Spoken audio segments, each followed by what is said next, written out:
and if latecomers can jump on as well, then they'll just have to catch up.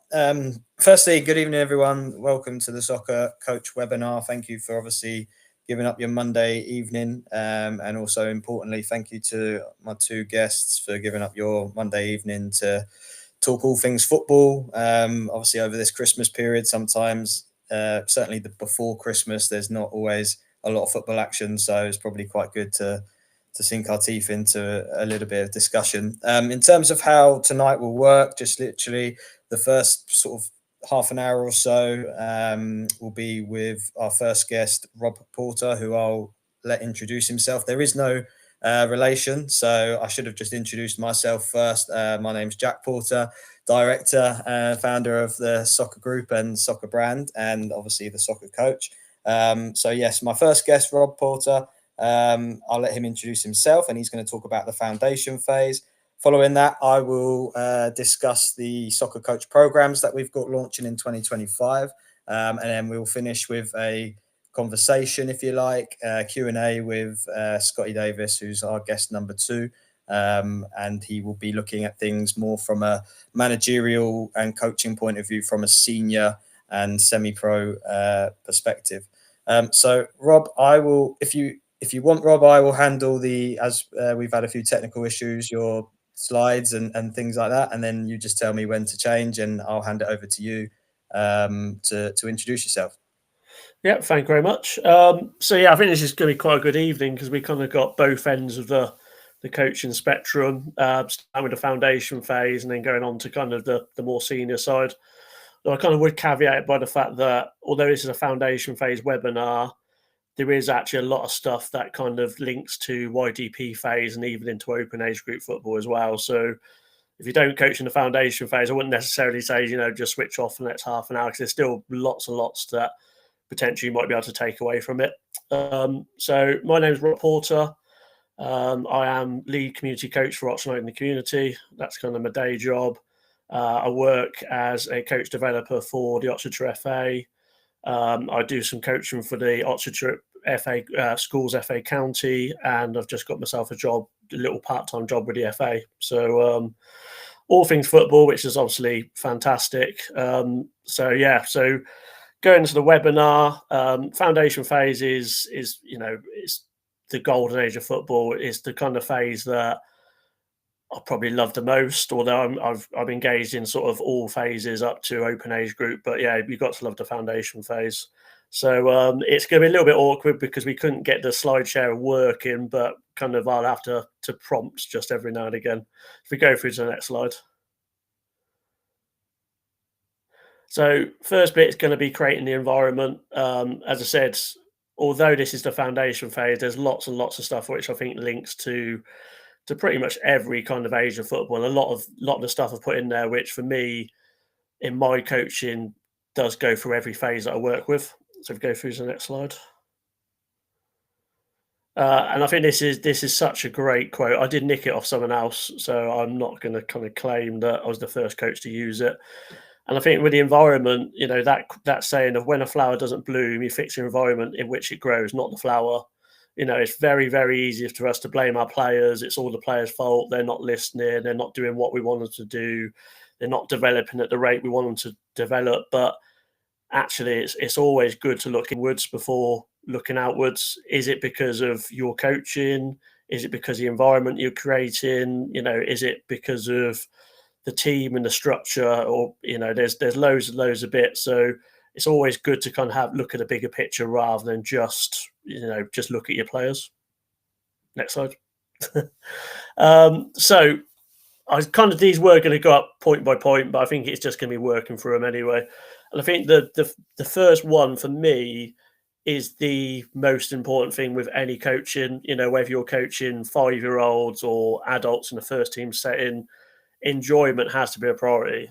I've worked in first team environments. I worked in devs environments. I'm currently working with an under-19s team.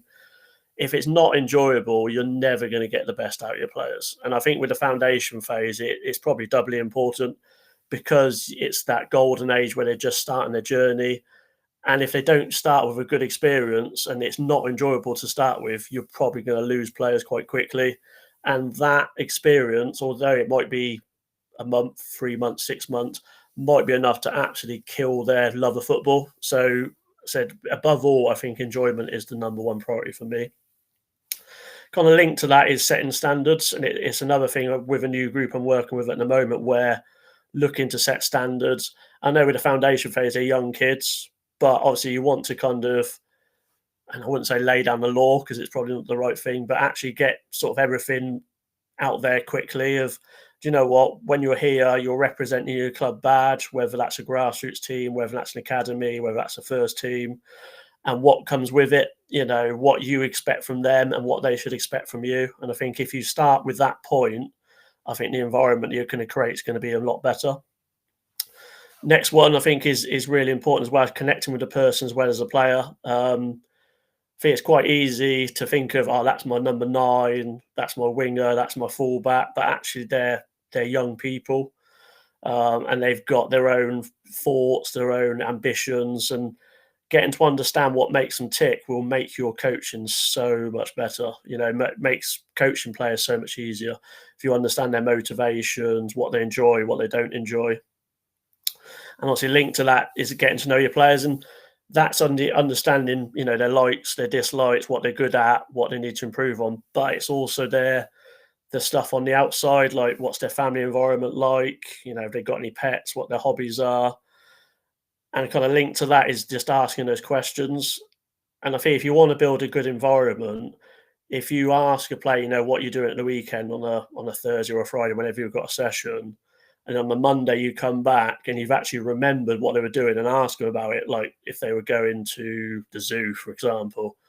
Oh, how was the zoo at the weekend? Little stuff like that actually kind of makes them kind of feel more part of it. Like they're not just a player to you, they're actually a person. And I think that's really important. And that will definitely help you get the best out of your players. Positivity. I think we want a positive environment, but that kind of starts with a coach. So if you want a positive environment, but you've got a negative attitude, you've got a negative body language, I think it's mixed messages. And I've seen it a lot recently where teams will, what's the word I'm looking for? They will kind of mimic their coach to a certain extent. So if you're a coach who's shouting on the sideline, you're questioning referees' decisions, stuff like that, you shouldn't be surprised if your players are doing it as well. If you're respectful, if you're kind, you should be expecting the same kind of thing back. But being a good role model, I think, is massively important. Links that kind of that building trust, getting that trust with your players that you've got their best interests at heart. As I say, it just goes back to the fact they're not just a fullback or a goalkeeper; they're actually a person. Giving constructive feedback, I think. A lot of the coaches, a lot of the issue I see with coach development and in coaching in general is negativity with your coaching and how you speak to people and how you give feedback. Yes, it can't always be positive, and if you need to, you can give them a little swear word in there, but the old shit sandwich. So if there is something negative, start with a positive, get the negative in there, but then finish with a positive as well. So you just sandwich that bit that they need to work on or bit that's not going so well. And as I said, the start foundation phase is the golden age of learning. It's where that's probably what makes it so special for me is from one week to the next, you can see absolutely massive jumps in players' ability and their understanding. And it's one of the most joyous kind of experience you can have as a coach when you see that develop in front of your eyes. And obviously, you see it at all age groups. You can work with an adults team and suddenly they can get a high press right and win the ball in attacking third and score from it, and that's great. But I think you see it most in the foundation phase. And the last bit is, I think it's massively important as well, is making it about them. So you see a lot of coaches who are the star of the show and like the center of attention. And realistically, it shouldn't be that way, especially in the foundation phase. They should be the ones who are making decisions on the pitch. They should be the ones who should be the center of attention. Everybody's watching. Definitely not you from the sideline. On to the next slide. Link back to what I was saying earlier. People don't care how much you know until they know how much you care. I think it's an absolutely fantastic saying. I've kind of worked a little bit in a prison environment, and you'll come into a prison environment with prisoners. they're very skeptical, they're very apprehensive. And realistically, once they realise that actually you're there and you do care about them as people as well as, the fact you're working with them, it's massively important. That kind of filters all the way down to the foundation phase as well. Next slide. Foundation phase, I'm about 6 foot myself, so I'm not the tallest. I'm sure there's people on this call who are a lot taller. You think what it's like, when you go back to when you were young, you're sat there and you've got someone towering over you. Just getting down to that player's level. I know it's only a really tiny thing. It's not a massive thing, but it does make a big difference. You're not towering over them. You're making eye contact at their level, and you're more approachable. And I think with foundation phase young kids, I think that's hugely important. Next slide. Team bonding, it's something that I'm massive on. I think it's great to be on the grass. And having spent some time working in the first team environment this season, that kind of getting down to the pub afterwards is really good. Having a pint with your players, obviously definitely not be doing that with the foundation phase players, but going out of a football environment and spending time with them, also spending time with the parents as well, I think is really important as well, because getting parents on side is really important. And if you can do that early, and you can be working for a team from under 7s up to under 16s, if you can get the parents on side, build that trust, build that relationship with them as well as the players. And I think kind of those team socials and things like that are really good for that. Next slide. Squad unity can be a really kind of tricky one. Not everyone's going to be best mates, and they don't necessarily have to be, but get everyone pulling in the right direction. I think it does start with the coach. I think creating a mentality where it's us rather than us and them, and everyone's working the same direction. I think something that really helps with that is giving ownership. I think if you give ownership to the group, make them feel part of it, that definitely kind of builds that bond between the group. Next slide. So kind of talked about the environment. The next thing for me is what's important in the foundation phase. So if we go into that one. Ball mastery, I think, there was a really fascinating quote I think I saw yesterday about what's tactically possible is only what they can do technically. So if you want a team to be able to play out from the back, play through the thirds and score, if they can't receive a ball and they can't pass a ball and they can't dribble with a ball, it all kind of breaks down. So doing that ball mastery, I want young players to fall in love with the ball. I want them to actually not be scared of the ball, because you see a lot of young players, when I go into a different environment and work with players, they don't want the ball. As soon as it comes to them, they're trying to kick it away because they're not comfortable. So if you can get that, I think it makes everything easier down the line for you. So links that dominating 1v1 situations, and obviously there's the two sides of it. So, you're attacking 1v1s. Something that kind of is going out the game a little bit is players who can beat a player, and it's something that I think as sort of next generations hopefully comes back, the England DNA, and I think with other countries you are kind of seeing it kind of come back a little bit more.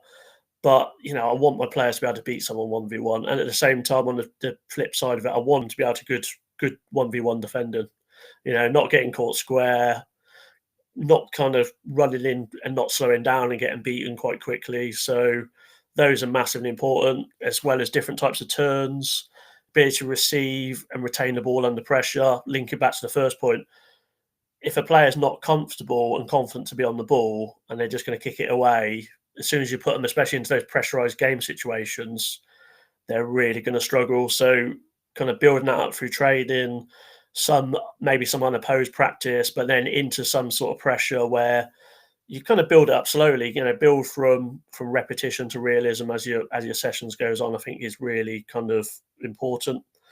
Scanning the spatial awareness. I've seen players at even like the under-19s group I've worked with now who don't scan very much.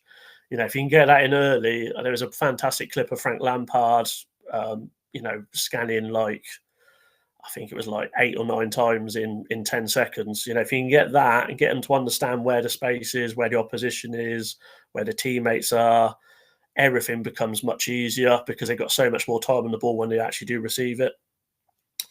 Working on your non-dominant foot. I'm left-footed. I've got no right foot whatsoever. And if I worked on that as a younger age, maybe I kind of would have had both feet a little bit more. At the end of the day, not every player is going to be that good so they can play at the same level off both feet. But if you can get them confident and comfortable to receive off both feet, it makes them a far better player.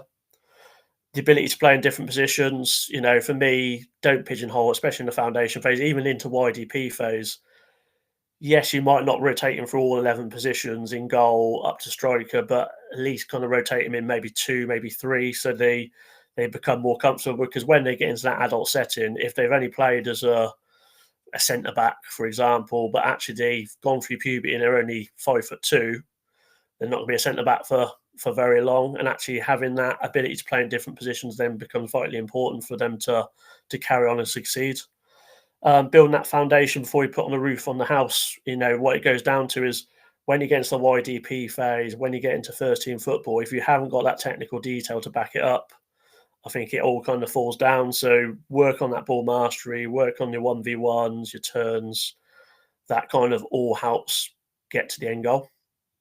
And there's a little illustration of it. At the end of the day, yes, it's, as a coach, you want to be, a lot of coaches, even the foundation phase, want to be coaching 11-a-side football, and they will get there eventually. But if you haven't got that foundation, if they haven't worked on that technical detail, it all kind of falls apart. So really, really build on that in the foundation phase. And as they get older, you'll see the rewards when they get into 11-a-side football. And this goes into, I thought this was a fantastic stat, and it is quite an old one now because, most of these players aren't even playing anymore. But, there's a lot of coaches I see them get very frustrated with their players. If they're trying to beat someone 1v1, they don't succeed. Now, Lionel Messi, for me, greatest player of all time, only wins 50, at that point, only won 57% of his 1v1s. Cristiano Ronaldo, 44% of his 1v1s. So, especially as a coach of young players, even into the YDP phase, you can't expect your players to beat someone 1v1 every time, but you've got to give them that confidence to keep trying.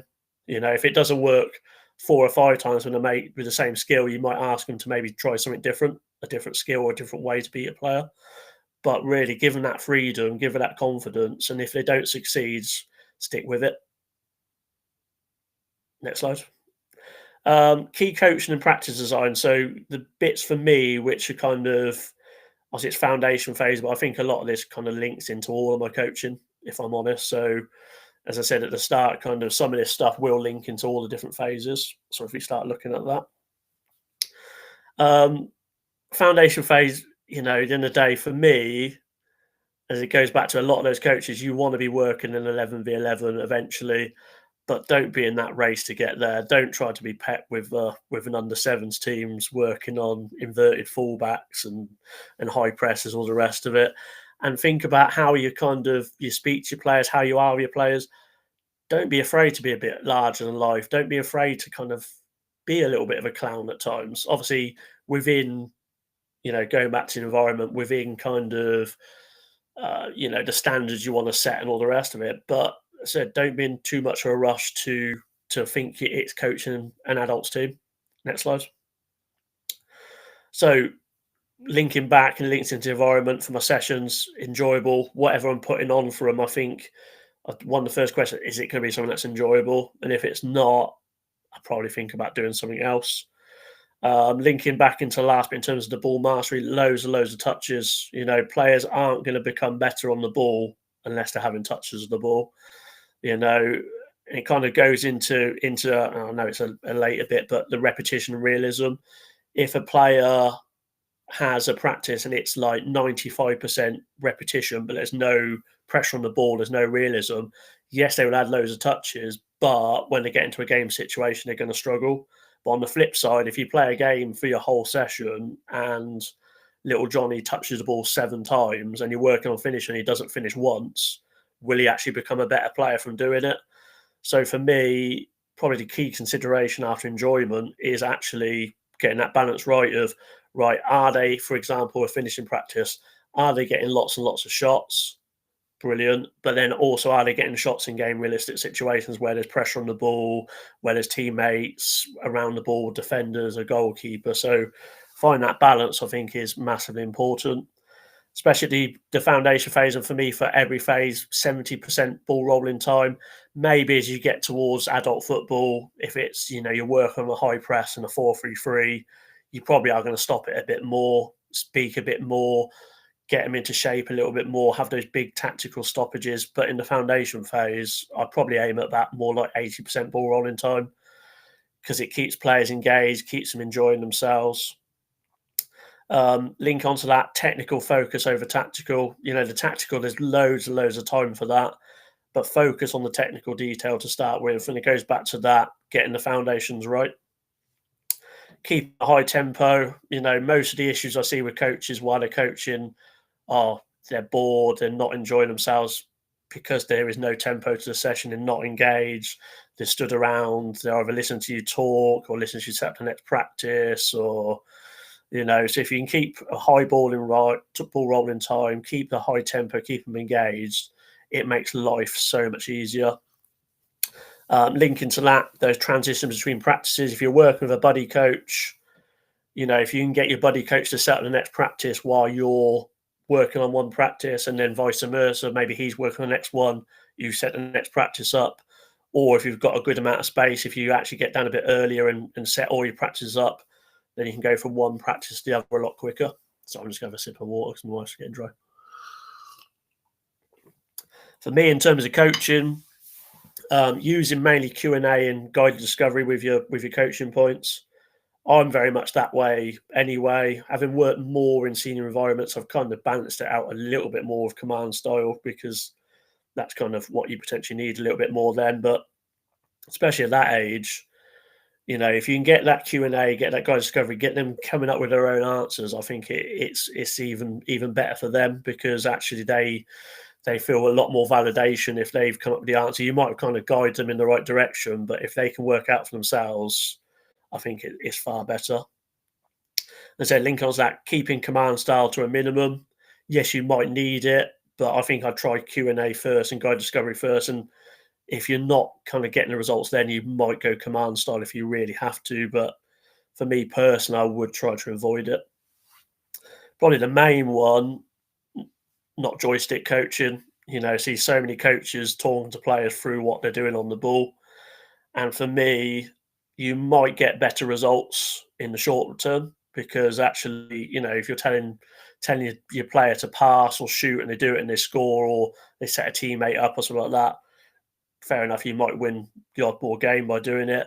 But eventually, all you're going to have is robots who can't make decisions for themselves. So, don't do any joystick coaching. Let them make the mistakes for themselves. Let them have that success for themselves. They're working it out for themselves, and I think that's far better. Links to what we said earlier in terms of player ownership. That could be over rules of a practice. I've done in the past where I've actually given, the whole group ownership over a session, where they've kind of come up with a practice themselves. They've coached each other, and I've just kind of taken a step back. I think that's really really eye-opening. It's very hard for a coach, kind of, because you are there to coach, and giving the players that ownership to kind of do a session themselves is extremely alien, but actually it's fascinating to watch. And I just kind of recommend everyone giving that a go every now and again. Don't be afraid to make things messy. See a lot of, and I must admit, I kind of hold my hands up every now and again. I like to have a pristine line of cones. I like to have the bibs all set up and ready. But if your session's looking messy, loads of decision making, loads of kind of confusion, loads of players running everywhere, that's not necessarily the worst thing in the world. And loads of decision making, even on opposed, actually having those decisions, because it's great. A ball on the wall is fantastic, but then you need to add some decision making to it. So go on to the next bit. I'm not too sure if this is going to work or not, so it might be worth trying to play it and see what happens.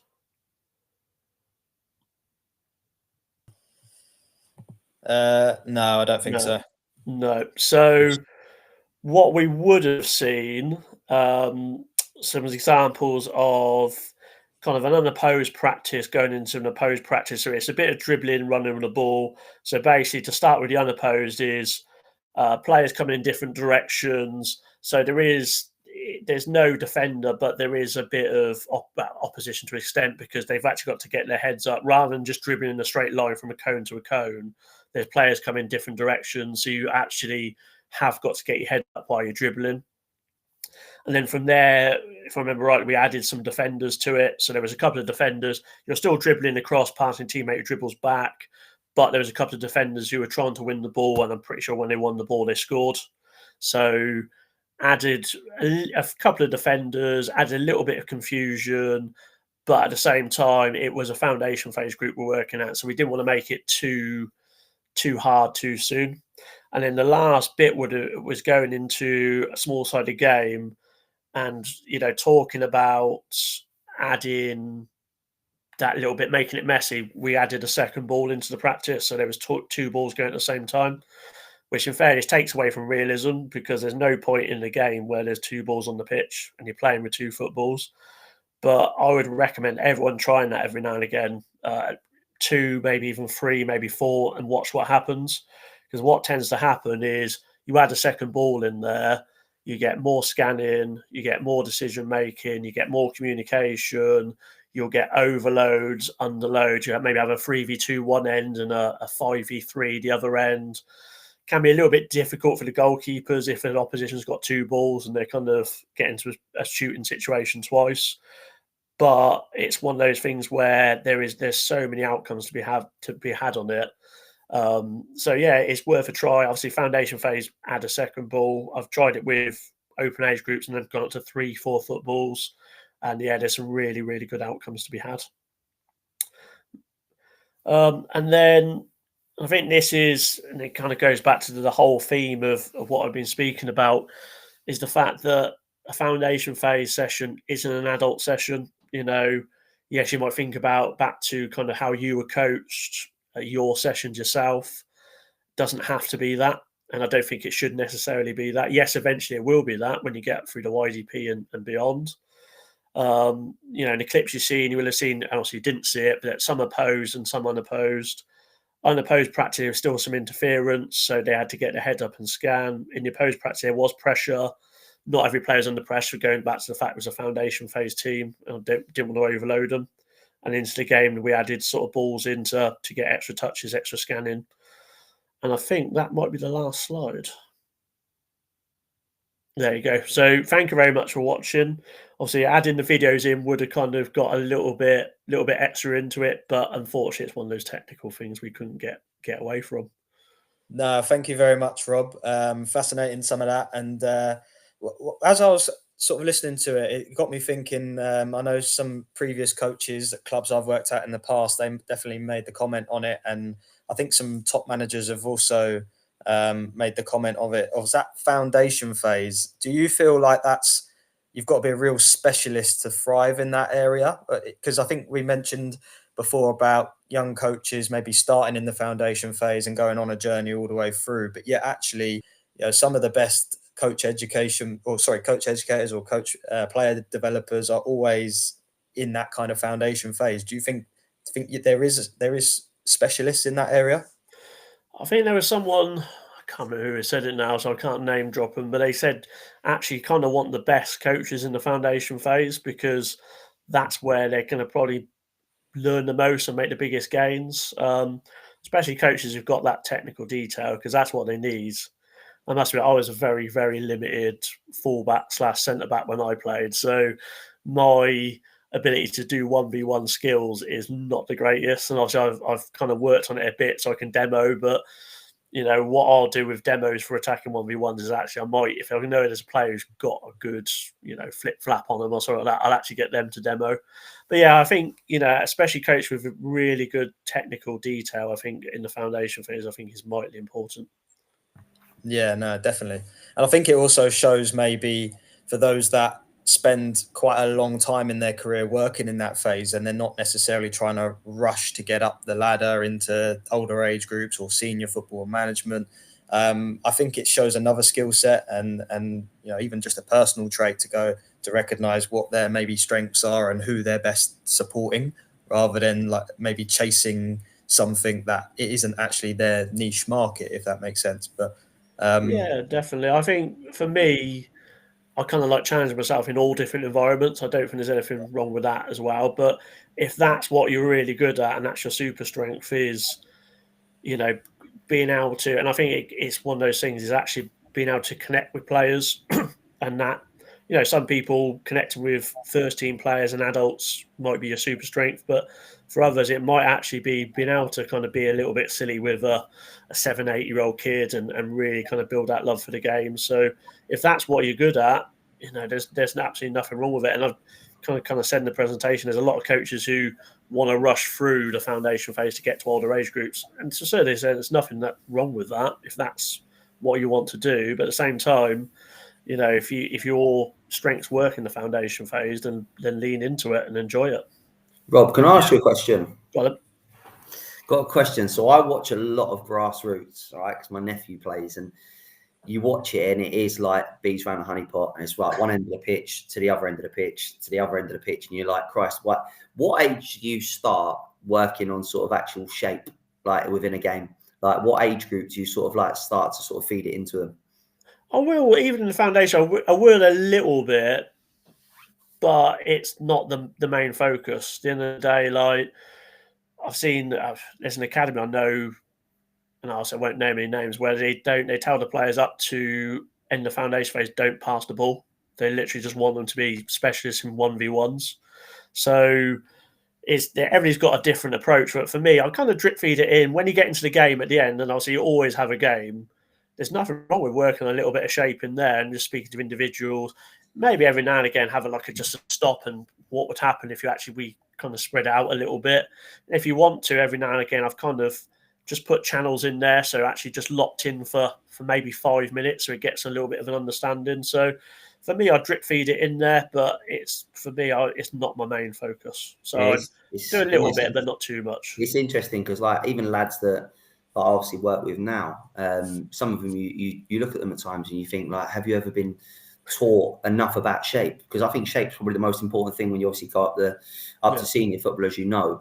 But I just think like as a youngster, I don't understand when they're at their sort of like they're sponges, aren't they, at a young age, right? Where you think, right, like, can we get it into them early enough? Like, I don't think there's ever any time too soon. I don't know what Jack's opinion would be, but when I watch games, I almost want to shout onto my nephew, like, hold your shape, like, keep your shape. You can't go running forward because there's an overload at the back and you're leaving an attacker spare. And I'm thinking, I can't shout, but I just, sometimes I watch and think, like, when do they get to learn it? So no, it's interesting. Yeah, it's a fact. And as I said, I will drip feed some of it in there, but at the same time, like if they haven't got that technical detail to start with, and the focus is all the other sides, and actually then they get into the YDP phase and they can't trap a ball, but they got good positioning, then it's kind of finding that balance, isn't it? And I think that balance is different for every group. It's different, So it's one where I think as the coach, you kind of get that understanding. I said, some groups have done a little bit more, some a little bit less, but it's always been right. Get the technical detail, and the kind of the tactical kind of comes along. And there's nothing wrong in the game. You got the game at the weekend. You can work on a little bit there, show them bits at half time and stuff like that, and get watching games as well. Getting, yes, it's fall in love with the ball and fall in love with playing, but actually start watching some games, I think is really good as well, because you get to understand kind of what it's like at the other end of the spectrum. Do you think, Rob, as well, it's important to not necessarily put players in a box too soon? I mean, there's how many stories I think where you talk about the growth in players, the way that you got your early developers and your late developers, and you might have a 10-year-old who's built like a 17-year-old, so they're able to maybe run through the whole team and score from the halfway line. So everyone just assumes maybe that person's going to be a striker. And then I've seen so many times that's happened throughout their journey, and they end up becoming a right back because maybe technically they're missing parts of their development in that maybe foundation and youth development phase, because teams are almost going, well, just put him up front, he'll score. And then as he's become 18, 19, 20 years old, probably lacks a lot of the skill set to be able to beat a player when it's not about physicality. And then maybe that's why they get moved position. Do you think that's important for coaches as well? Yeah, and I think the other side to that as well is I've had it numerous times over the years where there's someone who's been an early developer and they're either a lot quicker than someone else or a lot bigger than someone else early. and they kind of lead into it and actually don't get the technical detail behind it. Like one player worked with absolutely rapid and would just kick the ball past the player and go. And it was like, well, work on your 1v1s. Kind of they didn't. And as soon as after puberty, everybody caught up speed-wise. And actually that trick they had wasn't there anymore.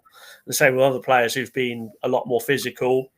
And then actually when players catch them up and they can't just bully other players, they're like, well, what do I do now? So, don't pigeonhole players into positions. But also if someone's an early developer, still work on the technical detail, because they might not be the quickest player on the pitch forever. They might just be able to knock it past the player and go and beat them every time, or outmuscle them. So continue to get that technical detail in there, even if they are an early developer.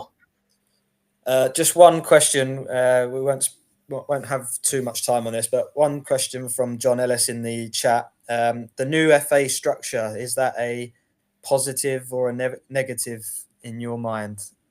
Which FA structure are we on about is the question.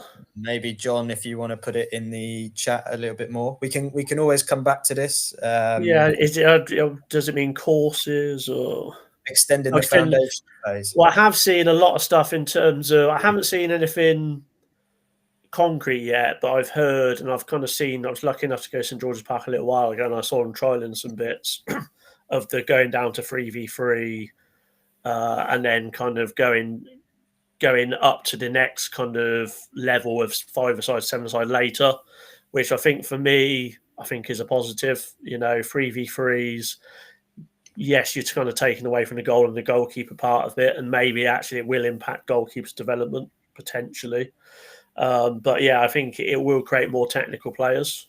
So I'm kind of for it. It's an interesting one to see how it goes. I think the proof will be in the pudding.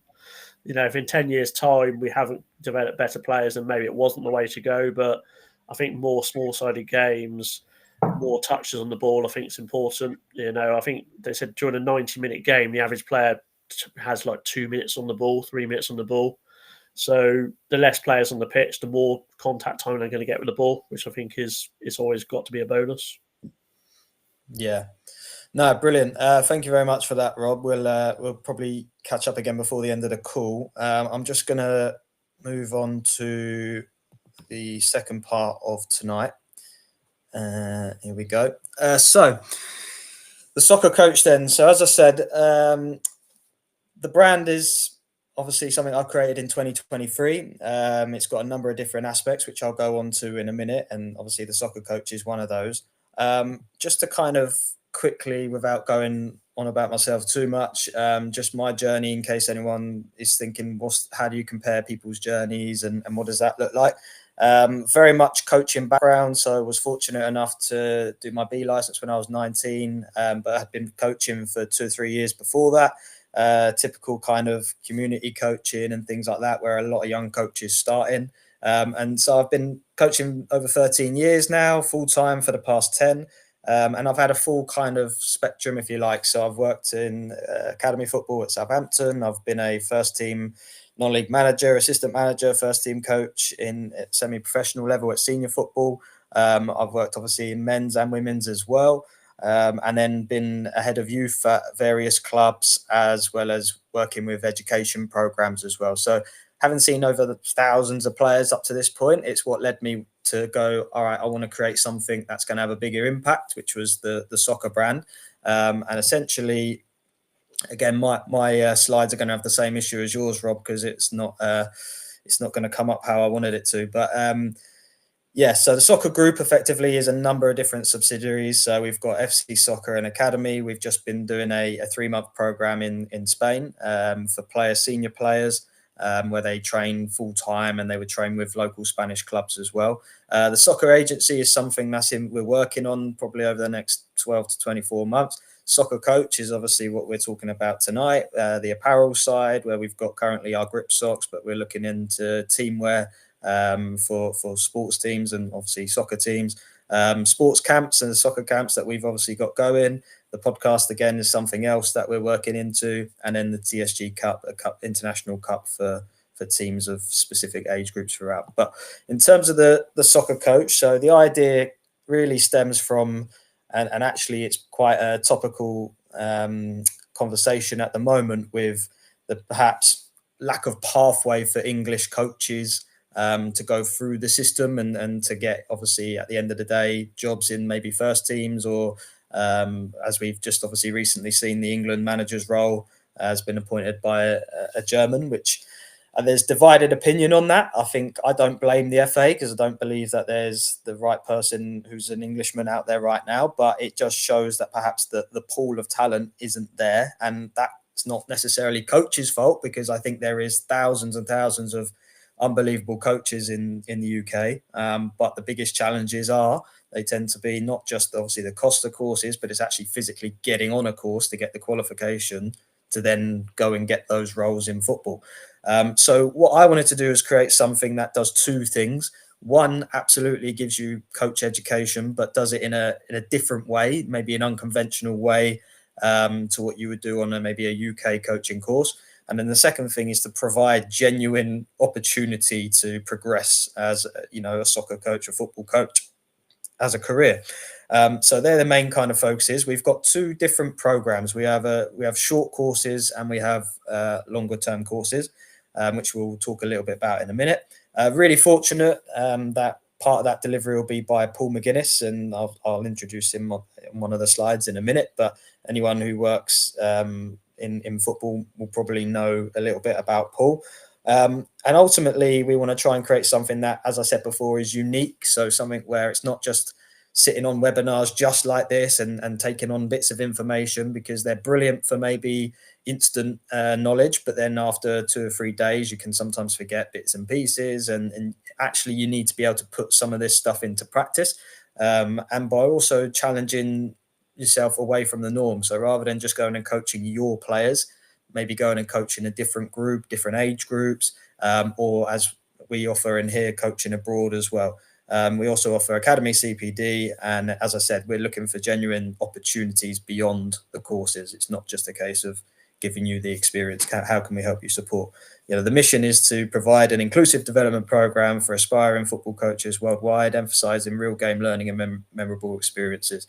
So again, it's not just open to UK coaches. We obviously have connections in Spain, but we've got obviously connections in the US and across Europe, which also adds to that networking platform. So it allows people to connect with people from different cultures and different backgrounds and bring it all into the same environment. So on our courses, when you do go out to Spain, we've got an absolute top world-class facility that will be based a lot of our stuff there. So in terms of obviously accommodation, but also training pitches, this is where a lot of our soccer programs work out of, both obviously the FC Soccer Academy and then obviously the camps and that we run as well.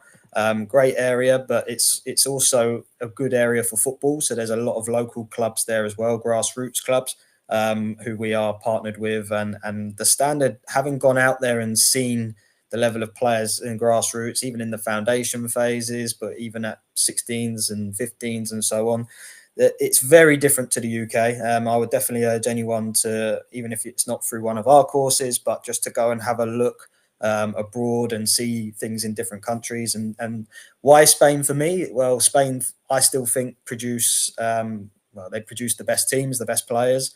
As we can see at the moment in the national teams, both men's and women's, they're currently dominating, apart from the Men's World Cup, obviously with Argentina. But they're pretty much on top at the moment. They've got a Ballon d'Or centre midfielder at the minute as well. However controversial that is, he's still obviously absolutely world class. So they still produce that. But more importantly for me, it all stems from the coaching. And I think, again, in all the news recently, the amount of coaches at A license, for example, in Spain, I think it's over 13,000 and maybe even more at the moment. But and then obviously the UK, you're looking just under around 2,000. I think I'm right in that. So it's not a great look for English coaches. So I also think as well the process of the way Spanish education is with the coaching as well is a lot more in depth, and they do come out of it as almost kind of professor style coaches, and having seen them firsthand and seen the detail of an under 15s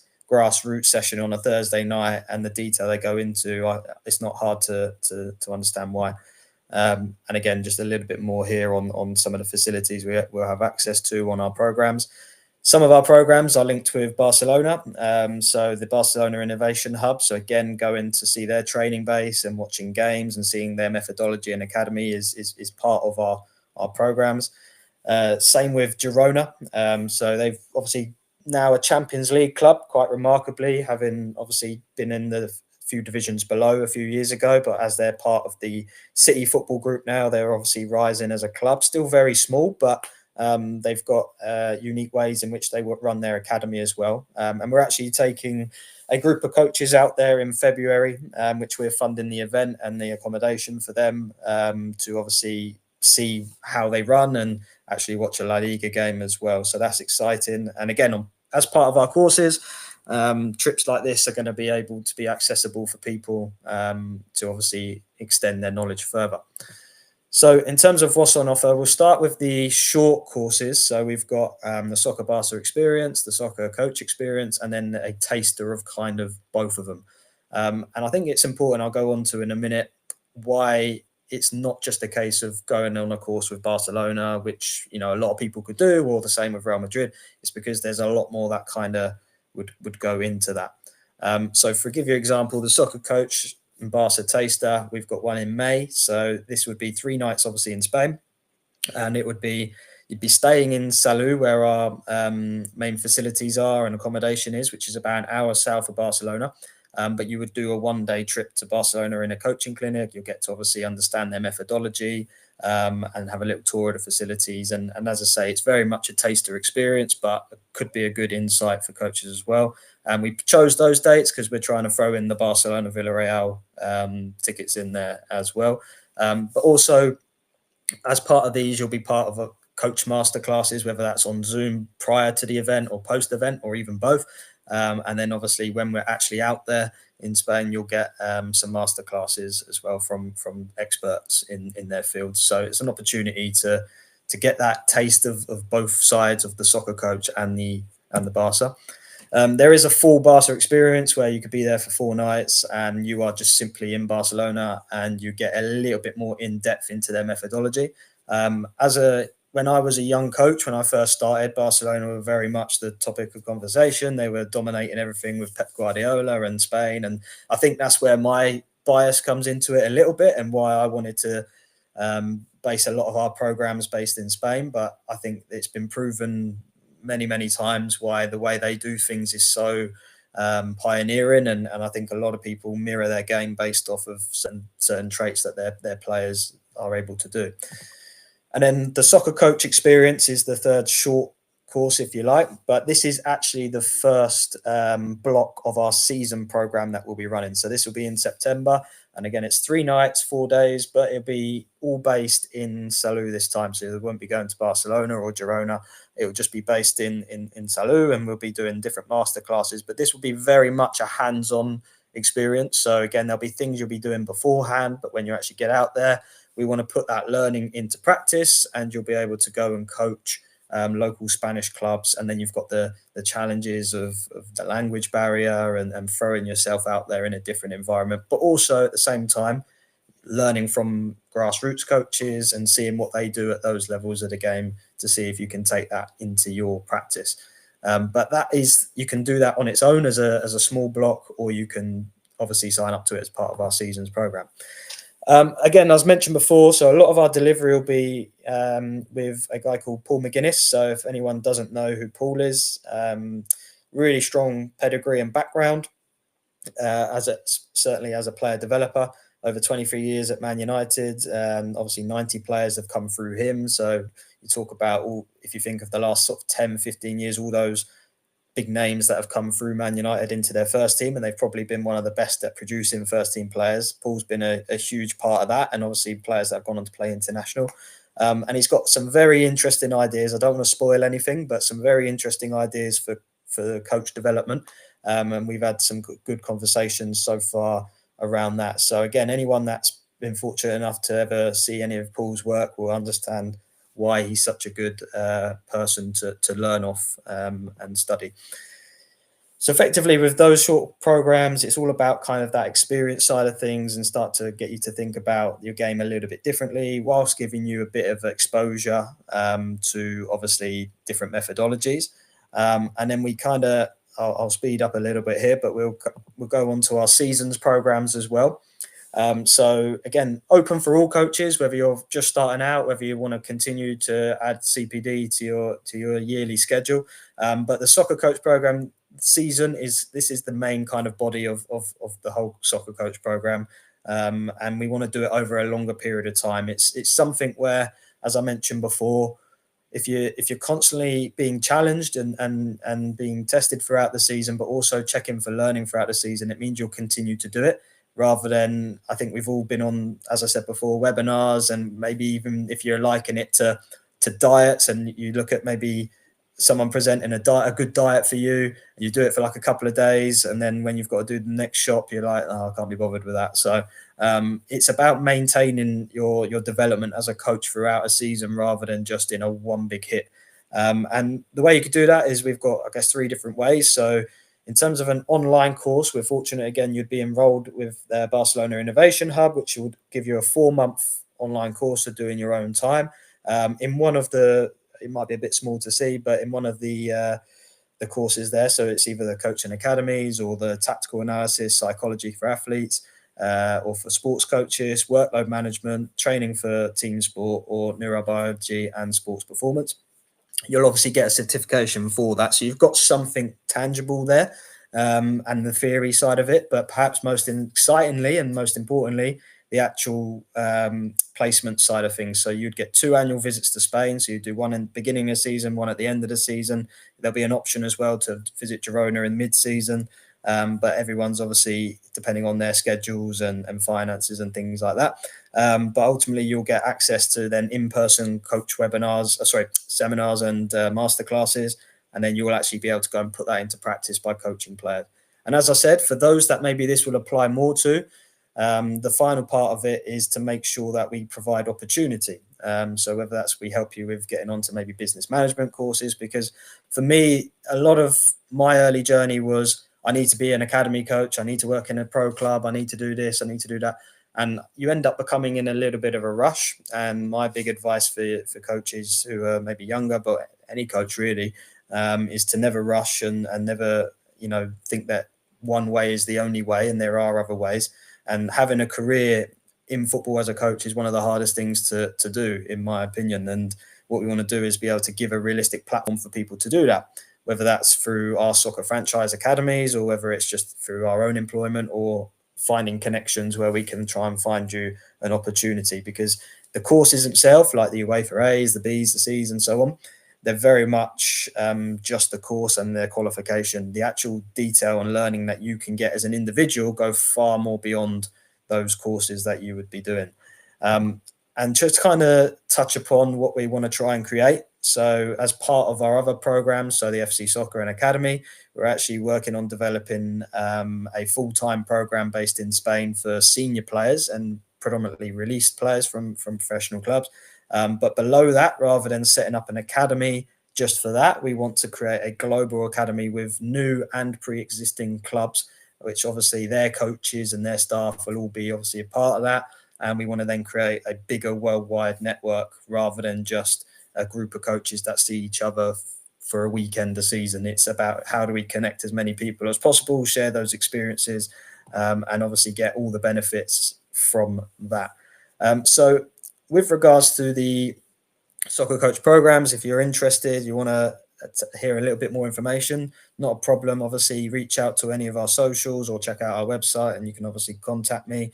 And more importantly as well, if you've got people that you are aware of that maybe need a bit of support in their early stage of their coaching journey, and absolutely, I'm sure you would do that as an individual. But if this is something that can help them, then absolutely, that's what we want to do.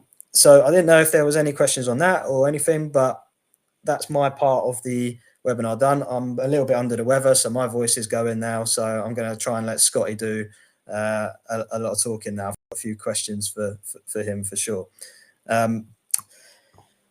So Scotty, come on then. 1 second. So I'm sure a lot of people on the call will know a bit about you, and it's up to you if you want to give yourself a little introduction. I won't go through too much detail of that, but I just think your story is quite interesting. And I think if people don't know, obviously you've been a player for at a professional level for a very long time, and obviously you've dropped into semi-professional, and then now as a player manager at Slough, which is quite unique. In terms of when you was a player, and I'll let you maybe introduce some of the clubs you played for, but was there a moment in that time where you either worked with a coach or a manager, or had a conversation with a player, or even saw an opposition manager and coach where you thought, maybe I'd like to do that? Good question. I think for me, Jack, do you know what it was? It was because I love football so much. I think the fear for me of it ending at the age of maybe 37 or 38 from playing, I was like, I can't leave the game. That's probably my biggest thing for me. I love the game so much, so it makes sense to stay in it. And it makes sense to try and give back what I've learned over my period of time being involved in football. I think I've been very, very fortunate, and I'm not naive or stupid enough to realise that people, when I got the job, would have commented on it and been like, what does he know about football in terms of management? And he's young and he's not done it before. And I did see messages on social media that sort of mentioned that. And it's quite tough because I had that imposter syndrome at the beginning, where I was like, what am I doing? I woke up one morning as the captain of the club, and then woke up the following morning and I was the manager, and that doesn't happen. But in terms of the opportunity, it was just too good to turn down. So for me, it was like, well, let's give it a go. I've got nothing to lose. Learn along the way, which I'm still doing now. Like I don't know half of what I need to know, and it's almost just like trial and error along the way. And I think the difference in my mind was, right, go and do it maybe at a lower level to start off with, and try and work my way up.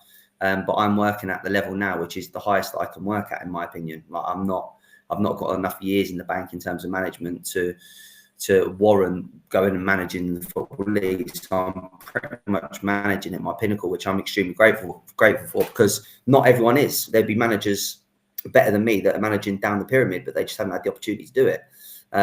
So yeah, that's kind of why I wanted to do it. I just love football, and it's probably the fear factor of dropping out and not having that rush and buzz.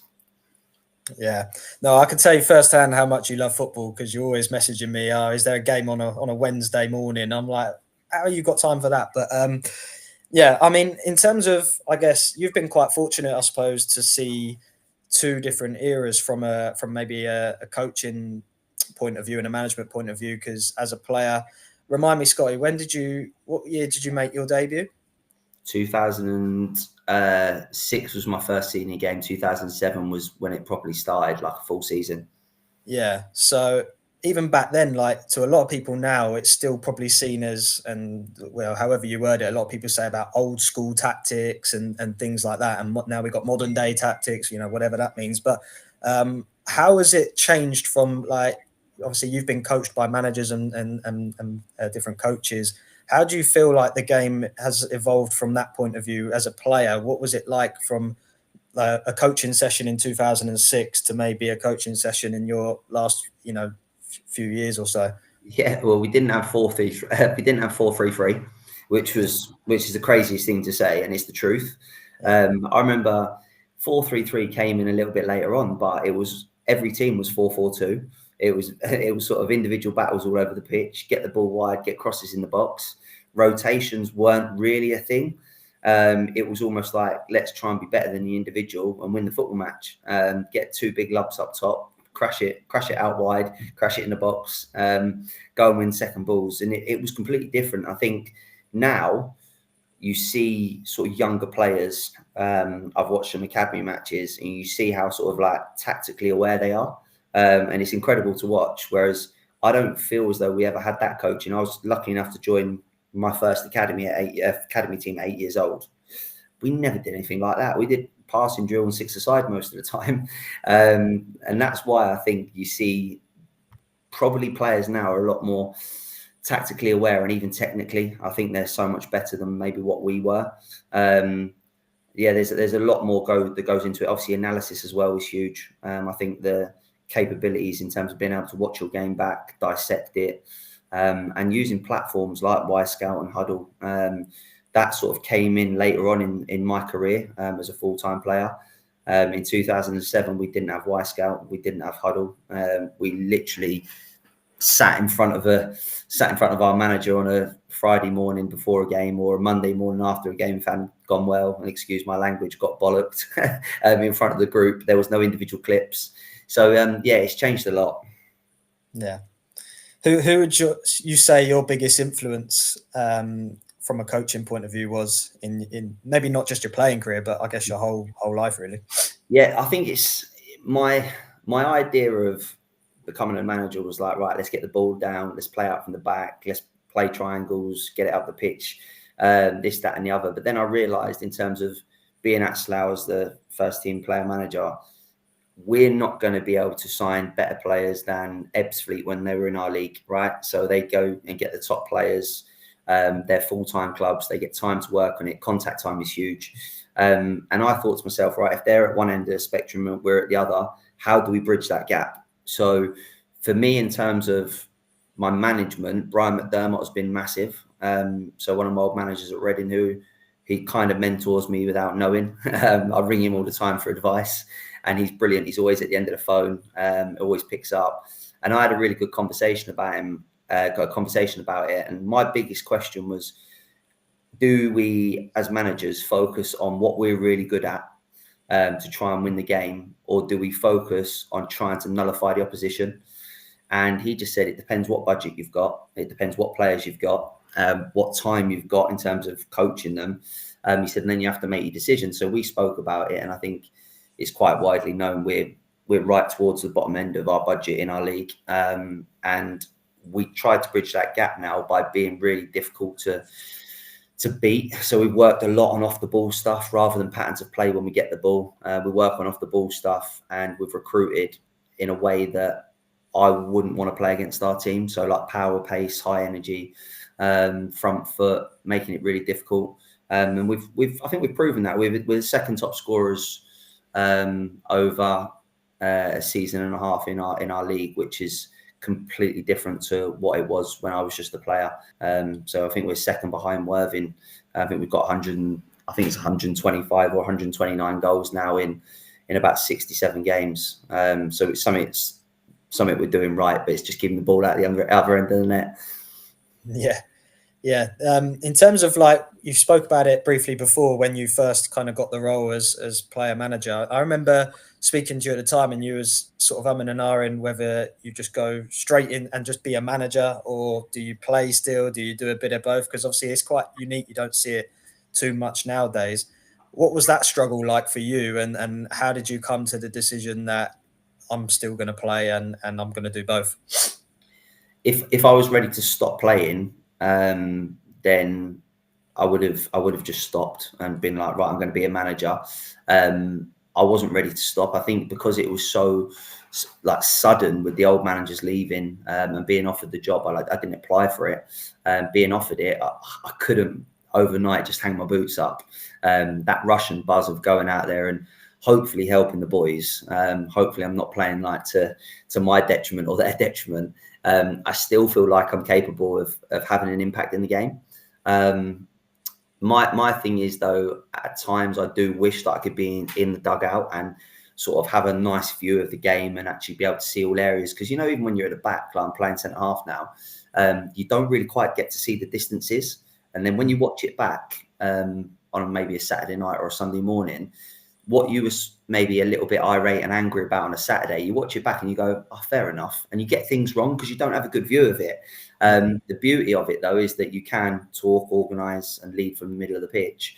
But then when you're losing in a match, that's the hardest part, because you think, right, tactically, I need to change something. If you're getting overloads down the sides and we're playing wing backs, right, we need to go to a full back and a winger, but we haven't got the personnel on the pitch to do it, right? We might need to make a sub, like who am I going to take off and who am I going to bring on? And I think that's the beauty of having a keeper 20 yards away behind me. I just go down a second for me, will ya? So it gives me time to think that I can run over to the dugout, speak to the assistant, and make changes. The hardest part was going into the change room and doing my team talk for the first time. So I watched the Arsenal documentary, the Mikel Arteta one, where he's in the change room, and I thought it was incredible to listen to. So I went in, and the first thing that I did, I wrote "fight" up on the side of the board, and it was like F was for like fearless in and out of possession. I was for like intelligence on and off the ball. G was for like grit, like in hard moments throughout the game. H was for heart, like in terms of full-blooded, all that sort of stuff. And T was for team, right? We stick together. So it was all sort of cliche, stereotypical stuff. But I felt like I had to almost fake it. So the lads are sat there thinking, Christ, he knows what he's talking about. But over time, you get to learn, don't you? And you do a bit more in the opposition, you can give more information. But I got thrown in at the deep end, and I had to learn quickly.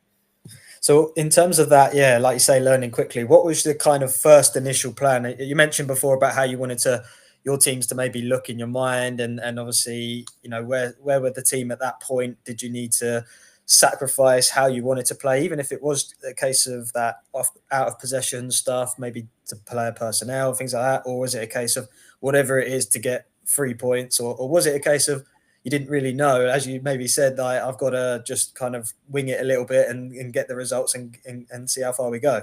Yeah, definitely had to like trial and error. One of the most important things that I read was Rob Edwards when he went from Forest Green to Watford because of his philosophy and his style of play. Then he got the Luton job, and he had to change his philosophy because he realised the people that he had in the building couldn't play the way that he wanted to. And he was extremely successful by changing his style of play. So he had Adebayo and Carlton Morris up front, and he was like, right, I can't play into their feet. I can't get them to play around corners and link up and 1-2s and whatnot. So he was like, got to get the ball wide, get crosses in the box and let them go and attack it. And I looked at sort of the personnel that we had, and I thought, right, I need to work with what we've got rather than try and make players that maybe don't want the ball as much, like Rob spoke about earlier. Right, how do we make them more effective in all areas of the game as quickly as we can, because we were in a relegation battle when I took over. And I just looked and I thought, right, big and strong at the back, full backs that can go and join in but not sort of go past their winger, because we want to be defensively solid. I wanted a sort of Kante-style player in midfield, because I always thought that when I played number 10, if I had a midfielder that was sort of getting around me and making my life difficult, I would struggle. I wanted box-to-box midfielder and a creative number 10, power and pace out wide, and a striker that will go and die in the box for you. And I know it sounds so basic, but that's the kind of recruitment we went for. So I would say we've probably got the quickest team in the league. If we did a relay race, okay, with 4 players that you could choose, we would be right up there. But I just find it hard to play against. So I've tried to build a team ultimately that I wouldn't want to play against. And I think it's quite exciting. Yeah, we do make mistakes. Sometimes we're not the most technically gifted, but I think we are quite exciting. We score a lot of goals, we concede a few, but we've got a never say die attitude, and that kind of keeps us going. I think that's a great example of using your experience as a player and how you can then build something to obviously what you want to try and create as a manager for your team. I remember that. So you stayed up obviously that season, and then you had your first kind of off season. So it was a chance for you to kind of put your stamp on it. I remember there was a big recruitment drive and obviously a lot of change around at the club, players maybe leaving, players coming in. In particular, I remember thinking you brought a lot of players in maybe from lower divisions, and maybe they were younger and a bit more hungrier to try and prove a point maybe at that level. But then I remember that start of that season, there was a lot of maybe from everybody a bit of hope and expectation. And if I'm right, it was a bit of a challenging start. And I mean, I don't know what that was like for you in that moment. How did you kind of navigate that? Because, I mean, you've probably gone from thinking, right, I've now built this team. This is my team now, and we're not winning. So how did you kind of navigate that? Was there anything you did in that time to maybe change that round and obviously go on to the success you did have? Yeah, it's an interesting one. Like, just going back to the recruiting from lower levels and younger, obviously that's sort of like budget driven. So that's just the way that the club are and the sort of recruitment process. But also, you've got to remember, I've been an older player and I've got mates that are my age that have played in non-league when they're 29, 30, and they talk to you like one of the lads does, and they say, I'm just going to go for the money. And I never wanted to sign anyone that's just going to come and play for the money, because what you lose when you get that is the hunger and desire. And I think hunger and desire is far more difficult to play against than someone that's actually a good footballer. And that might sound crazy, but I've played against players that maybe people wouldn't say are brilliant, but when they're in your face and they're nicking the ball off you and they're running box to box and they're honest, that's why I didn't want to sort of bring in older players that are just picking up a paycheck. So flipping it back to what you were saying, yeah, we lost 6 out of the first 7. We were rock bottom. I was walking off the pitch at home to Tunbridge away. We'd lost 5-2 and I was broken. I'll be honest with you. I just didn't know what else I could do, because I'd worked so hard at recruiting this team and building this team that I thought had real sort of capabilities of being successful. When you sort of look at everything as a whole back then, our XG was like in the top 2 or 3 out of 48 teams in the conference, North and South. So we were not missing chances, but it was like we were facing Spider-Man in goal every week, right? It was every team that we faced, the goalkeeper was incredible. And I was like, I don't know what else I can do. So it started to impact me hugely. I did try and resign because I just thought, I'll just go back to playing and have sort of a stress-free life. And then the club obviously backed me. We went 10 unbeaten after that. There was no miracle that happened that night. There was no sudden change or strategy that we sort of implemented that got us results. We stuck to what we were doing. And I guess a little bit of luck and fortune was on our side that we started to get results. The squad stayed the same. We finished 10th in the league. And I think the last game of the season, 10 out of the starting 11 were there on the first day of pre-season. So there was not much wrong with it, even though we were losing games. We were just sort of losing by the odd goal. And it was tough because you do start to question your recruitment. Players as well, because you've got to remember, they are still my mates. They're telling me, Scotty, you've got it wrong. He's not good enough. He's not good enough. And then lo and behold, some of the lads have gone on to win end of season awards that their lads or the players that have said he's no good. This was back in August. But it takes time to get used to obviously new environments, new surrounding, new messages. And ultimately, in the end, we finally got there and had a decent enough season. Yeah. No, and obviously going back to maybe the uniqueness of your role as a player manager, I imagine the emphasis then on your management team and backroom staff when you're on the pitch is quite big. How did you go about, obviously, what was it you were looking for from them in terms of maybe their character and personality on to be, effectively controlling things from the sideline? And what is their roles on a match day when you're playing? Yeah, I wanted an assistant manager who's going to be sort of a disciplinarian because you know what I'm like. I love to have a laugh more than anyone. So there's no point in me bringing in someone else. It'll be like Dumb and Dumber. So I thought I needed someone that could come in and be really engaging with the lads, which he is, like Yella, my assistant, but someone that can also hammer it home when it needs to as well, because I've got that in me to do it, but sometimes it's really difficult to give that message across at half time when I've been playing, and I might have been the worst player on the pitch. So how can I go in there, dig someone else out? They could turn around to me and go, Scotty, you've been useless. So it's one of those ones. It's trying to find that balance. In terms of the coach, I wanted to bring in sort of young, vibrant, youthful coach, and we've had a couple, but their coaching methods, when they came in, they were like, right, what do you want me to coach? Like, how do you want it to look? And it's really interesting. So the coach that we lost a couple of months ago, Chris Winton, said to me last season, he said, I'll be honest with you, Scott, he said, I didn't see football the way that you see it. He said, I never wanted to sort of play this way. And when you told me you want to play this way, he said, I wasn't so sure and I wasn't convinced by it. His way was probably more likened to maybe academy football, where it's sort of possession based and improving players, this, that, and the other. But as a manager, you've got to put your manager's hat on and go, well, hang on a minute, we could do all of that and not be very good at it, and I could lose my job. So it's trying to find that balance and strike a balance between getting it right.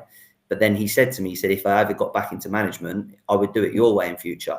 So it's interesting that hopefully he's seen the positives in the way that I chose to do it.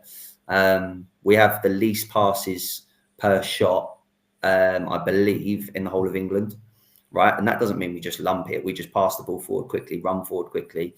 And our XG is extremely high. I looked at all the stats actually this afternoon. So our 1v1 dribbling is the top in Europe, which is incredible. We've got, like I said, that pace out wide. It probably comes into play with things like that. But that's how I just still feel like you can beat teams. We have a lot of 1v1 situations, like you spoke about earlier. When you're a youngster, if you kick it past someone and run past them because you're quicker than them, I mean, great. I've played at fullback. There's nothing worse than when you've got. I've played against some good wingers during my time. I was really lucky. But Theo Walcott, I played against him when he was 17, just before he went to the World Cup. And every time he's kicking it past me and sprinting past me, physically, there's nothing I can do about it because he's quicker. And it just stayed in my mind for the last 19 years, moments like that. So it's funny how you sort of revert back to things that you remember in your career and think, right, that's what I want my team to look like because of those moments. Yeah, no, 100%. In terms of having worked obviously in non-league and seen maybe not necessarily National League South, but obviously step 3, step 4 and so on, it's one thing that I've always asked myself is how much can a manager actually influence the result in those levels? Because I think when we think of the top of the game, like obviously your Peps, your Klopps and, you know, Arnie Slots now and so on, we always think, oh, the manager's gone in there and they win that, like, you know, Arnie Slot wins yesterday against Tottenham and everyone talks about that side of things and it's how well the manager's done. And then you look at Ange Postecoglou and people saying, oh, it's his fault they're not winning in terms of because of his tactics and things like that. And maybe I think at the top level of the game, that could be a slightly difference. But in your level, how much can the manager influence that result? Maybe more so for you because you might be on the pitch and scoring the late winner and things like that. But in terms of maybe what you can do in game and during the game, as well as your pre-match prep as well. It's an interesting one. So I can have my manager's hat on or my player's hat on. I can choose to, I guess, to be whatever I want when answering this question. But I've said it for years, like players get managers to sack, in my opinion. And I've said it for years and years and I'll stand by it. I've been at clubs where players have got the manager to sack. They've just given up. They've lost the changing room. You hear all those sort of cliches and stereotypes. And it's so true. I think the day that sort of I lose the change room, touch wood, like to this day, it's a good place. It's a really nice place to be. I think you'll see it. But for me, I think you can influence it in certain ways. I think changing the shape, like even on Saturday, we changed our shape and we looked a lot more threatening, a lot more attacking. But we only changed the shape because of what the game was giving us. We went a goal down. We wouldn't have changed it otherwise. So in terms of the players, they're probably at that level at the moment because of their inconsistencies. Or they're young and they're on their way up, working throughout the pyramid. So you're not always going to be able to get a top performance out of a player. But what you can help them with more so, I think, than anything, which people probably disregard or dismiss, is their mindset.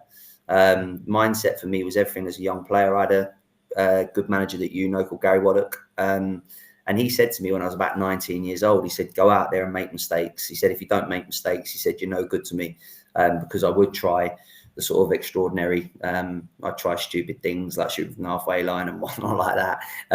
But that's what I was. And he wanted to see that. And he said, if you get the ball and pass it 5 yards, he said, I've got players that can do that. So us as a group, I mention every single Saturday that you've got the freedom to go and play football the way that you want. But we've got a lot of players that probably were brought up playing in cages in sort of like inner London, whether it's South London, East London, West London. They've got that sort of raw ability. So when you spoke about earlier, Lionel Messi's 57%, I think it was, wasn't it, in terms of success rate dribbling past someone, ours are probably similar, right? Even though we dribble past more than anyone else in Europe, they're probably similar in terms of success rate because they are so raw. But these young lads have got the freedom to go and express themselves. I'll never shout at them for doing that. And it's probably our biggest strength, but also our biggest weakness, that we are sort of maybe a little bit free with them. But I believe that's how you get the best out of young people. And that's why we've got a real good blend of different types of players in the group that help each other. So Henry, we've got a midfielder at Henry that goes and does all the unsung hero sort of work in there. And he allows other people to be better. And people that don't know football wouldn't realise that. But we've got a good balance and a good blend, and I think that's why we're doing okay. And then maybe just talk a little bit about what does a prep week look like for you? So if you went from a Monday to a Saturday, you got a game, National League South game. Obviously, it's not full time. I think a lot of people could understand maybe what a Premier League manager might be doing day to day. But in terms of a semi or part time and the semi pro club, what does that role look like from a management point of view? How do you prepare for the next game? Yeah, so if we had a game on a Saturday and we had Tuesday, Thursday night training, Tuesday's usually more high intensity. We don't really focus too much on the game ahead. We tend to leave that to a Thursday. You know, it's like with part-time players. If you start going through tactics on a Tuesday night, by Saturday, it's all forgotten of. So Tuesday's more high intensity. I always use the word make it fun, right? So it's almost like that foundation phase that you were talking about earlier. The lads don't want to come in on a Tuesday night and do shape. Make it fun. On a Thursday, we'll arrive at 7 o'clock, go through the starting lineup for a Saturday. So I'll name it on a Thursday night, which is pretty much unheard of, I think, in non-league. Not many people do it. That's something you would have preferred as a player? Yeah. Yeah, I did it because obviously being full-time for 10 or 11 years, whatever it was, you pretty much knew the team on a Friday morning. So if you're ever on the bench, you can get the disappointment out of the way by the Saturday afternoon. My biggest fear is turning up on a Saturday, naming the team, and you see 5 heads just go dunk, dunk, dunk, dunk, dunk. They then walk out, they go do the warm-up. They're not interested, they're sulking. So I've got an agreement with the boys that I'm naming the team on a Thursday, get your disappointments out of the way. By Saturday at 1:30, when you walk into the room, you are acting as though you're starting the match. I don't want to see any sort of bad body language. I don't want to see like their demeanour that's showing that they're annoyed. So I do it on a Thursday. We'll spend 10-15 minutes on tactics board, just going through how we want to play, how we want to look, maybe how we're going to hurt teams. And then we'll talk about the opposition in terms of what their strengths are and how we're going to hopefully nullify that. So as much as we talk about what we're going to do, the first thing I'll speak about is how we're going to go and press them. So are we going to go man-for-man press? Are we going to go in and show them one side, lock the pitch, and then go and press the second pass? Are we going to sit in a shape? We very rarely do that. We've got a team that wants to run. They're not very good at standing still and locking off passes and spaces. They want to just go and sort of like get their head down and run. So more often than not, we will go man-for-man press. That's how we've sort of had our success from doing that. Then we'll go out working it on the training pitch. We won't overdo it. I think as the sort of couple of years have gone on, we've focused probably less on giving more information. I think sometimes you can be absolutely saturated with too much information. I think as a player, information overload was really difficult to sort of retain all the messages. I'll put messages into the group chat on a Friday, some screen recordings, so it's sort of like fresh in players' minds. But yeah, no, that's kind of how we work. And then obviously Saturday, game day. So I think the most difficult part, and you'll know this, is going from a Saturday game to a Tuesday game where you don't see the players in between. And then all of a sudden you get there and you're moving pieces around on a tactics board, trying to paint pictures. It's tough. Of course it is. How much work do you do in terms of that opposition analysis? But before the game, is it something you mentioned? Obviously, you always look at the opponent. How much do you do on that? Yeah, so I do 2 full games of whoever we're going to watch, and then I probably watch 8 to 10 lots of highlights on YouTube. So for me, it's probably like during my downtime. Most of the time I do that is between sort of 10 o'clock at night and maybe 2 o'clock in the morning, when no agents are going to call, no players are going to ring, everyone's asleep. So it's the only time that I know that, yeah, I can have my peace and quiet and actually make notes and focus. So that's sort of my working time. And then YouTube is just an easy one. If I'm ever at work early and I'm sat in the car park waiting to go into work and I've got half an hour, 45 minutes spare, I'll just constantly just watch as many videos as I can of the opposition. I think the other thing is strange now because we play on an artificial. If we go and play a team on grass, I'll watch all their matches on grass rather than artificial because the game's completely different. So there's no point in in me going to watch a team that we might play next week, who we're playing on 3G at our place. There's no point in me going to watch their last 2 games on grass, because it's like a completely different sport these days. I don't know if you guys have noticed that, but it really is. So that's something that we always have to bear in mind. So yeah, a lot of stuff that I do. Y Scout is probably my best friend, where all the games are accessible on there. It allows me to make notes and watch clips and set pieces. We've got a set piece. Well, our goalkeeping coach has become a set piece coach, and he's taken that like a duck to water. He's been really good, to be fair. He's come up with some really good set pieces, and we've been quite successful. Yeah, no, brilliant. Final one from me, and it's to try and kind of link almost the foundation phase, even the youth development phase, PDP phase, obviously into senior football. What is it from your point of view, Scotty, that coaches can be, helping young players develop, which might give them certain traits and skill sets where someone like yourself might be able to take them into your team? Because obviously, okay, you've got players in academy football, and when you get to a certain age group, it's about how do we get them onto senior football and first team, maybe in that professional environment. But I know that non-league is a very, very different game to a lot of like the football league. And so what are the traits that you would look for from young players in particular, and how could coaches teach those? Yeah, it's a really interesting one. So I've always gone by the saying, like, no idiots. I just can't have idiots around me, like whether that's part of my staff, whether it's players. I can't be associated with them, because I think they're hard work, and I think one bad egg in the group can completely knock you off the path that you need to be going. We've had a few players probably in the past couple of years that just weren't for me. They kind of test you at times, and I just thought, you know what, you probably put more energy into one player that doesn't actually mean that much, or doesn't sort of deserve the care and attention that you're giving him, or the oxygen that you're giving out, where you think, do you know what, this isn't working out. We've had it with loan players and things like that. I think attitude is absolutely everything. I know that you could be the best abled footballer in the world, you can have all the talent in the world, but if you don't want to listen, if you don't want to buy into the team ethos, the team bonding thing that Rob mentioned earlier is huge. So I stress the importance of being at our Christmas do a couple of weeks ago.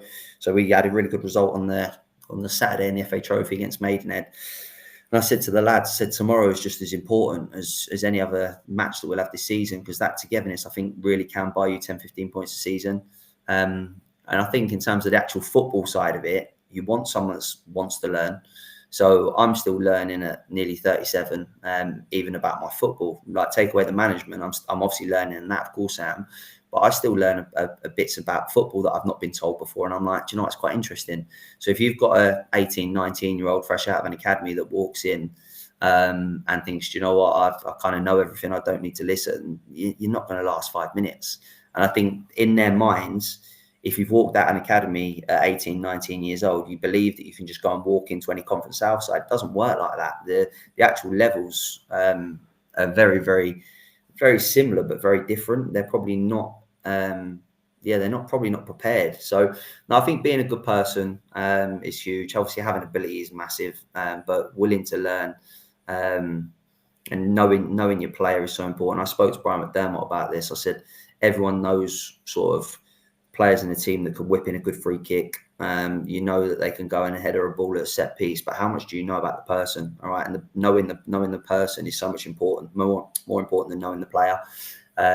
So I think that's one thing that's completely disregarded in football during my time, especially like sort of dinosaur era, where I did have some old managers that didn't speak to you ever off the pitch, unless it was to bring you into the office to tell you weren't playing. Mm.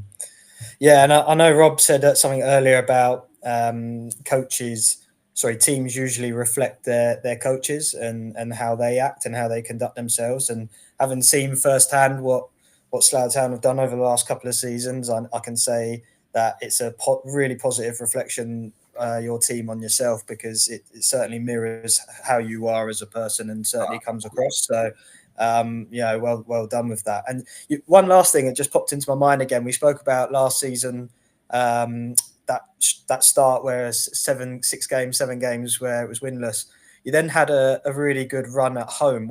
How many games did you go unbeaten at home again? Yeah, so 20, we lost in our 27th game. So we went over a year unbeaten at home. We've now lost 2 in 38, I think, which is good. Bearing in mind, we lost the 4 games previous at home before we went unbeaten. So we lost our first 4 home games of the season. So I was thinking, like, this is going to be awful, especially at home. You want to make your home ground a fortress. But we just had that sort of never say die attitude. We scored probably 3 or 4 95th minute equalisers or winners during that time. We do go to the wire. We make sure that we play for every minute of the match. But that's down to the lads. That's not me. I think that people always say to me, which is the biggest compliment you can ever get, I don't care about if people say, oh, you've got a great footballing team. The amount of managers that have said to me in the past 2 years, your players run for you, Scotty. And that's all you want to hear. Because you know that they can play football, but the fact that they will run for me, it shows that they care, and they obviously, there is a mutual respect. I don't get them to call me gaffer. I know that you know that, but for me, it's like having that hierarchy. I don't feel like I need to be on this pedestal where the players are below me. Like, we're all in it together. Respect is mutual across the board. You treat someone like you want to be treated. So I don't need a sort of a leg up. And I think that's probably why the players maybe, well, hopefully I'm speaking on behalf of myself here. Hopefully the players do have respect for me, because it is a nice culture. It is a good environment. We have fun, but when we work, we work. And you signed players who can play on an Astro by the sounds of it. So yeah, anyone that's played in Power League when they were younger gets to sign. So no, but you've got to think about that. We do have grass pitch players now and 3G pitch players. It's just the way the game's gone. Like, you can't go and dribble on a bobbly pitch in the middle of February when the pitches are all cut up. So you do have to adapt now. It's like 2 different sports, like I said earlier. Yeah, no, 100%. No, thanks for that, Scotty. That was top. Rob, I didn't know if you had any questions for Scotty. I could see you thinking away in that, but yeah, so I did type a couple down. He did kind of answer a couple of them as you went. So I thought it was really fascinating as a player manager to go into the change room. Going to the change room, giving a team talk is quite difficult anyway, and doing that after playing for 45 minutes, I can imagine is absolutely, because you think about the game as well as the tactical side of it. But kind of going in, if you've had a bit of a howler, maybe you kind of made a mistake that led to a goal, how do you then kind of go into a change room and kind of maybe lay the law down? But I suppose, as you said, you've got an assistant manager to do that. Yeah, but is that a struggle? we've got our process. So I'll talk before the game. And then we go out and do the warm up. He'll do like 2 minutes, like motivational, enthusiastic chat to get the boys up for it. Then at halftime, when I've been playing, we have a sort of 2 or 3 minute debrief in the manager's room. Then we go in, he'll speak, and then I'll speak. But if I'm not playing, I'll speak first. So I'll always go first in everything that we do, but it just gives me a little bit more thinking time. And sometimes you do have to hold your own hands up. You put your hands up and go, listen, lads, I know I've not been very good myself, but I'm going to say this to you to try and help us. So I don't mind admitting that sometimes we'll have a bad game. Of course, I'm human.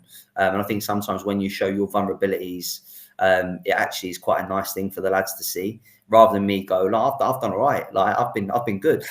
Lads don't want to hear it. They're not going to fall for it. So yeah, I'm not there to say that. I'm not there to say anything, but to help us. Yeah, I think that honesty is important. Like, if I've made a sort of tactical tweak or something that hasn't worked, I'll kind of hold my hand up and say, look, lads, or girls, or whoever I'm coaching, look. Yeah, and I think that's important. I think the fact that you're kind of human, I think, is important. Next one, it kind of links into the kind of your style of play and all the rest of it. Did you see over the weekend the bits with Tottenham and the manager, and then kind of coming out and saying, well, I've got this style of play, and I'm fed up with asking questions about it, but yet he's playing like an 18-year-old centre mid / fullback at centre back, and like, kind of, where do you sit on your style of play, what you want, and then what you've got, and like that adapt?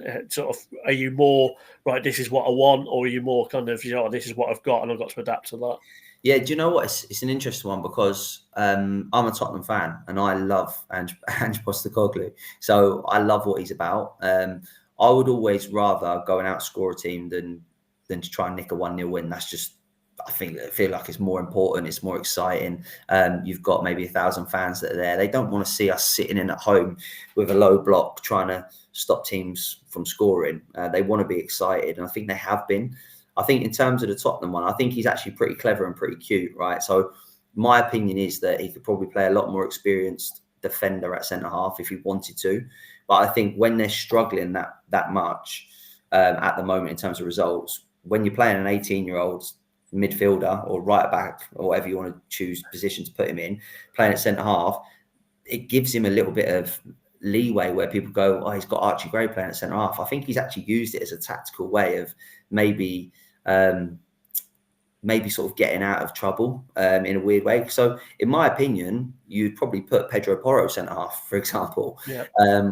That's just the way I would think. He's a little bit older, a little bit more wiser, a little bit more streetwise, clever.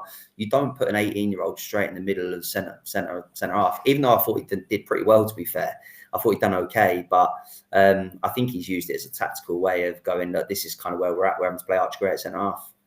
Yeah, it's a fascinating. I'm a Leeds fan as well, so yeah, big Archie Gray fan. Yeah, I do wonder, like, especially coming up against the likes of Salah, Woody said, you know what, we won't abandon our principles, but actually we might just sit a little bit deeper, be a little bit more compact. Yeah, sit maybe 2 in front of the back four rather than one. I don't know. Kind of, it just was like, do you know what? That's what I've been in doubt. This is what's going to happen. I do wonder whether there's kind of a middle ground potentially. I don't know. Do you guys think there was you can almost see the two different types of managers in that game yesterday? So you had Ange Postecoglou, who has his way of play and style of play where no matter what, we're going to do this, we're going to play a high line, we're going to press, we're going to be all attacking. And then you've got Arne Slot, who I was thinking about this the other day. How do you define his style of play since he's gone to Liverpool? Because I don't feel like they're a possession-based team or a direct team or a pressing. I think they can do a bit of everything. I think they're adapting to the game. I watched Gary Neville talk about it actually on his podcast, but he was saying it's probably the closest thing he's seen to his Man United team where there was no sort of they only play out from the back or they only play a high line. It was they adapt to the moment of the game and their players are just adapting to every situation. And I think that game pretty much showed the differences between the two approaches. You've got to look at the goal as well. The first goal, not many teams would cross the ball in from where Trent's crossed it. Yeah. You don't see that in football these days. But I think he's actually caught Archie Gray out. I think he's run off Archie Gray's shoulder. But how many teams in the Premier League now cross the ball from that area? Not very many. You have to get into the golden zone or the golden area, whatever you want to call it, for cutbacks or like balls across the front of the box. And yeah, it's probably is a bit different. I think they're incredible. I watched it yesterday and thought, wow. But the other person that I was a huge fan of was Bielsa. Right, so my dad's a Leeds fan, and I've been lucky enough to go to their training ground a few times for work. Spoke to a few of the players, and they were telling me about murder ball and this, that, and the other. And I just loved watching them when they had sort of like no fear in the Championship, and then they like came into the Premier League, and I thought they're great to watch. Like I think everyone enjoyed watching them, didn't they? So that was a little bit of Ange Postecoglou, a little bit of Bielsa. So I think my management career is only going one way. It's going to be carnage. I love watching Bielsa ball, as a Leeds fan. I suppose the questions were at the end was kind of the same with Tottenham at the moment of when they were losing like 6-2 to Man U and things like that. And it's like, well, maybe actually for those games, do you adjust your tactics? But, if you've got your principles and you want to stick to them, it's a really fascinating debate. But one last question, which I think is a really fascinating one, which comes up a lot on social media of the former pros kind of getting ahead in the game, like as it's seen by potentially sort of non-professional, non-coach haven't been professional players. For me personally, I think there's a big weight of if you've been coached in a professional environment, you've worked under professional managers. I do, in fairness, think that gives people a big kind of leg up in terms of their coaching. So I think personally, coaches going on to start UEFA B rather than level 1. If they've been a professional player, I don't think there's anything wrong with that, because I think if you've been involved in thousands of sessions with a professional coach, so do you feel the same? Do you think it actually does give you a massive benefit over non-playing coaches? Yeah, I think for me is I'm not like an out and out coach. So the bit that I take pride in is setting up a team, whether it's how we're going to go and play and setting up a team, like how we're going to not get beat. So like on and off the ball stuff, I love all that. In terms of possession drills and passing drills, this, that, and the other, I've seen Jack coach. Jack is a way better coach than I am. Like, that's a fact, right? Top coach. But for me, like, my thing is I don't enjoy the coaching part. I love managing people. I love talking to people, and then I love getting my teeth into the nitty gritty. Okay, in terms of, right, how do we get a result? That's my thing that I really sort of take care on. In terms of the getting a leg up, 1,000,000%, 1,000,000%. So if for example, if I went and got my UEFA B, which I'm doing at the moment, if I went and got my UEFA B and Jack's obviously got his qualifications, and we both went for a job at, I don't know, say Reading, where I was for 9 years, chances are I'd probably get it, right? Because I've been at the club and they kind of know me there to say hello.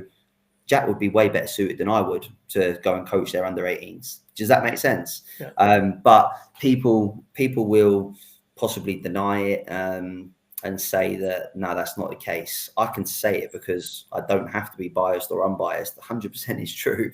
Like, I was lucky enough to get the Slough manager's job because I was in the building and they asked me to. But if I had to hand my CV in with other managers that probably would have liked the job, I wouldn't have got it.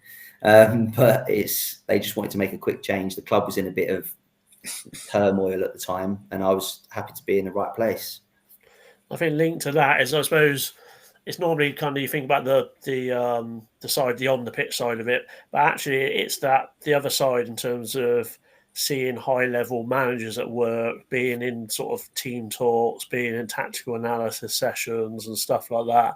I think that's another bit that, you know, I played pub league and we didn't have any of that. So that's something that, you know, that I do think, and that's why I completely agree. I do think if you're being a professional player, you do have certain advantages that kind of coaches haven't got. So I don't see any issues with kind of jumping the queue and starting at a higher level personally. Yeah, I've been lucky. I've had 4 managers that have managed in the Premier League. So to try and take bits and pieces off them, you can't buy that off the shelf in Tesco. Do you know what I mean? It's so lucky. But none of them were. Brendan Rodgers was very, very good tactically and as a coach. Brian McDermott, Steve Coppell, and Chris Wilder would be the other 3. They weren't coaches. Like, they never went out onto the pitch and coached. They were managers. Do you know what I mean? They would set a team up similar to what I do. How do we win the game? How do we make sure we don't lose the game? And they would talk to people. Whereas Brendan was a top coach, top guy as well, but very, very different. And I think that's the difference now between having a manager and a head coach. Like, if Jack ever went into management now, he would be listed as a head coach, in my opinion. That's from what I know of Jack and what he would do with the team. Like, there's no way Jack's going to bring a coach in to come and coach his side, because that's what he's really good at. But whereas I would happily bring a coach in to go, right, you do that, and I'll jump in and help out with setting us up and being hard to break down and beat, because I'll do all the analysis and I'll watch the video footage, and that's the bit that I really care for. So I'd probably be more suited to be a manager. So it's all a bit wordy these days, but I guess that's just how it is. Nah, fascinating. Nah, that's we'll probably finish it there, guys, because I'm just conscious of the time. But it's I'm sure we could keep going on and on and on, as people in football do. They get talking, and there's some amazing conversations you can have, and the best conversations. So no, firstly, thank you to both Rob and Scotty for jumping on and presenting and obviously answering the questions, and hopefully it's provided some insight to the guests on the call tonight. As I say, we've got this obviously recorded, so we can send it back out. So if anyone wants to rewatch, and obviously there's a couple I think that have missed it, so we can get that back out to them. But yeah, thank you very much to both of you. Thank you to all the guests on the call tonight, and hopefully everyone has a great Christmas and a happy New Year. And yeah, check our websites and our socials for updates on all our coach programs, and you'll see some more news soon. Cheers, guys. Cheers, guys. Thank you. Cheers. Bye-bye.